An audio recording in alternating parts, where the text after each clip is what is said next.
Why do 25% of adults have high blood pressure? Let's find out how you can stay on top of it at home. Monitoring your blood pressure at home is a smart move. Start by sitting comfortably, feet on the floor and arm at heart level. Wrap the cuff snugly around your upper arm, always on bare skin.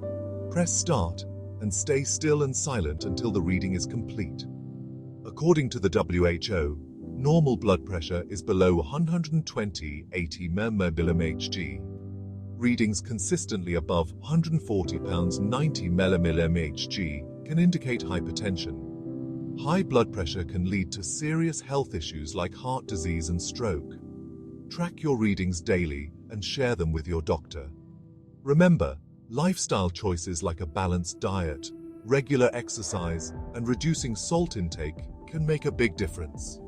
Stay healthy, stay informed. This is Health Clouds, your partner in home caregiving. Oh.